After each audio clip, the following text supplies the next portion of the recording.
Serangan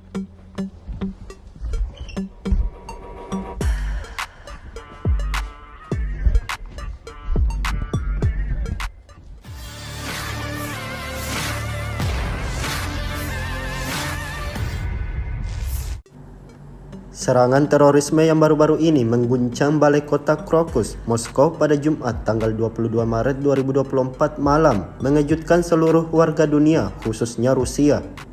Bagaimana tidak, serangan ini disebut-sebut sebagai serangan paling mematikan di Rusia dalam 20 tahun terakhir.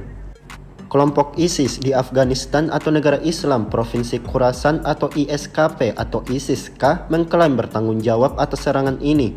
Para pelaku menyerbu gedung dan menembaki warga dengan senapan serbu.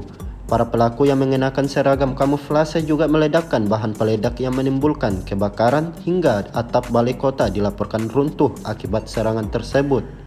Otoritas Rusia melaporkan ada 133 orang terbunuh dalam serangan tersebut. Baru-baru ini sebuah video di media sosial Telegram pada Senin tanggal 25 Maret 2024 memperlihatkan momen ditangkapnya salah satu tersangka yang terlibat dalam aksi serangan di Moskow tersebut.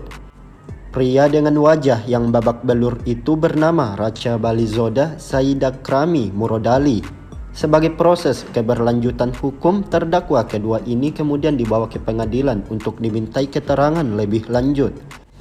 Kalangan analisis pertahanan dan keamanan menyebut bahwa propaganda ISIS-K telah menargetkan Rusia beberapa tahun belakangan. Para ahli juga menyinggung dugaan penindasan umat Islam di Rusia sebagai motif serangan. Download Tribun X sekarang, menghadirkan lokal menjadi Indonesia.